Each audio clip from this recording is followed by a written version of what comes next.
If you've been stretching, foam rolling, or just guessing with your knee pain, this video is for you. Because if you're not testing, you are just guessing. I'm going to give you 3 simple tests you can use to actually understand the real cause of your knee pain and how to fix these issues. Why bother listening to me? Well, I'm a physio, and I've actually helped a decent amount of people fix their injuries and get back to that activity or sport they love doing. So the first test is looking at quad strength.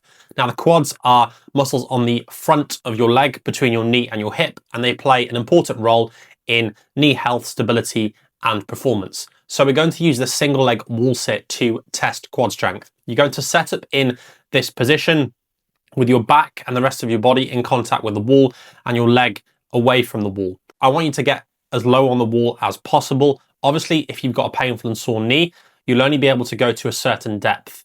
A little bit of pain is okay. So if you imagine a scale of 0 to 10, 10 is the worst pain imaginable, 0 is no pain. As long as you stay within that 0 to 3 out of 10 pain score range, you're absolutely fine. So ideally, we're looking to get down to about a 90-degree knee bend, and you're going to hold this position for as long as you can. The gold standard is 90 seconds on each leg. To improve your quad strength, you're simply going to use this exercise 3 times a week for 3 sets of a 45 to 60 second hold, looking to move down the wall gradually on that injured or painful knee week by week or every few weeks, so you get it more even with the good leg, and obviously trying to get both up to that 90-second mark. The second test is going to measure calf and hamstring strength.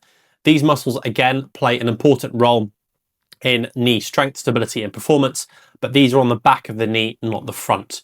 We're going to use the foam roller bridge to test these muscle groups. So you're going to lie on your back, knees bent, feet are going to go flat on the foam roller. You're gently going to tuck your pelvis so your lower back is flat into the floor, and you're going to lift your hips a centimeter off the floor while keeping your heels nice and high so your calves and hamstrings are engaged.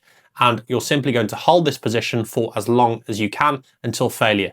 Ideally, we're looking for 120 seconds for this double leg variation. Once that gets easy, then I would like you to try do a 45-second hold on a single leg bridge, which is exactly the same exercise, same cues, just on one leg. The way to improve this is using this exercise again 3 times a week, 3 sets of a 45 to 60 second hold. Obviously, if you can't do that yet, then just use a low amount of time that you're holding it for, and then retest.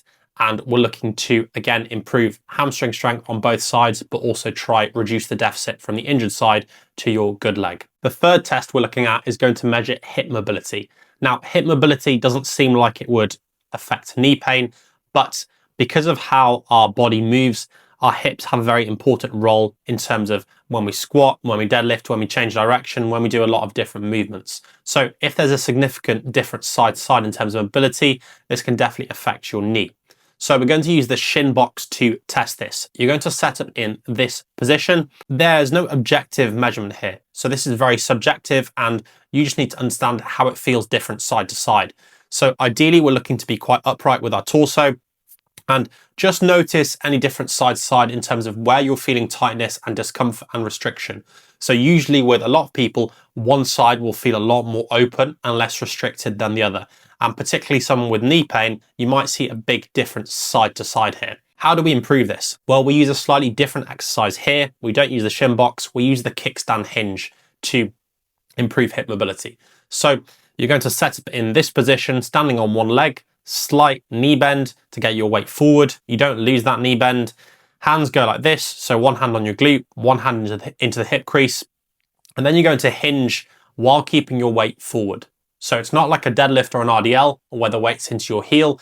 The weight is into the middle of your foot or even further forward. You're going to hinge by sending your hips back, keeping your weight forward as low as you can go, and simply hold in this bottom position for 2 to 3 sets of a 30-second hold on each side. And again, you can do this 3 times a week after the wall sit and the foam roller bridge.